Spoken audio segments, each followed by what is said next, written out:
Hello, everyone. I'm Tiana Sermons, and today I'm going to be speaking with Miss Opal Lee. How are you today? Real good, real good. This is great to hear. So, I love everything that you're doing. I'm so glad that you came here today to inspire everyone with the things that you have been doing around Juneteenth. Well, I'm just glad I was invited. You hear? And I've enjoyed every minute of it. Yeah, same here.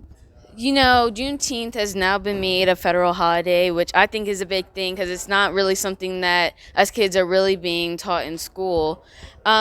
So, what do you want the Biden administration is being specific to do now that Juneteenth has been made a federal holiday? Well, I'm delighted that the president signed it into law. I'm not asking the president and government to do anything. I think we have the ability to do it ourselves. We shouldn't have to depend on the government for everything. We're grateful when they do decide to do something, but we can do our own housing, we can do our own education system, we can do all the things that need to be done if we will remember that we are our brother's keeper, you know? Yes, I couldn't agree more. So, what are your plans for Juneteenth? And, do you plan to keep marching now that it's been made a federal holiday? Maybe celebrate even bigger next year? Well, I'm not planning to do much marching, but we've had caravans. And so when we do Juneteenth in Fort Worth, I hope we'll do another caravan that I will lead. I'll walk the 2.5 miles and they will ride.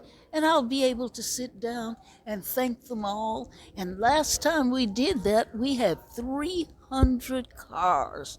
I'm looking forward to it. And we'll have all the other activities that we have on Juneteenth. Wow, that's absolutely amazing. And I hope that in your legacy and in your honor, people continue to do that for generation after generation. I hope so too, because there's so much that needs to be done. And I'm hoping that young people will tackle the uh, the educational system that needs to have it written in the books what actually happened so that people can heal from it and we can go ahead and have the best country available. Yes, that would be amazing, especially for future generations.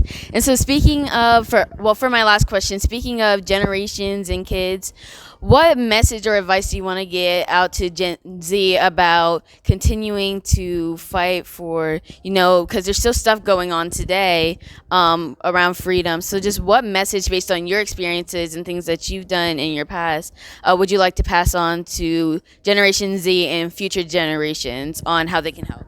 I want them to understand that we and the young people must make themselves a committee of one.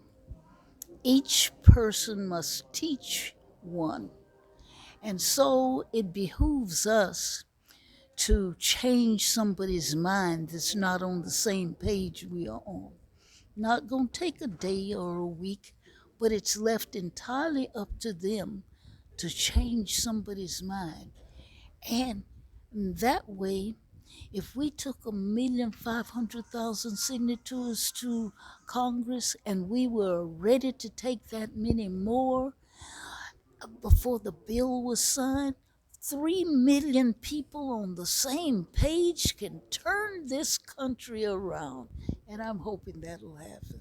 Yeah, same here. And I'm only 11, so I hope that by the time I am way older, this country is making progress. And even if it's not all the way there, because, I mean, it's taken hundreds of years just for even a little bit of change to happen. So I hope that even when I get older, there's still a good amount of people who are my age right now um, who are helping to make the world a better place so that hopefully we are all free. I am delighted that you are a young reporter, and I love that voice and the way you ask questions. And you will get the job done because you will tell young people hey, this is what we've got to do. Change somebody's mind, will you? Yes. Well, thank you so much for allowing me to speak with you today. Yeah, you're welcome. You're welcome. That's all for this interview. See you next time. Bye.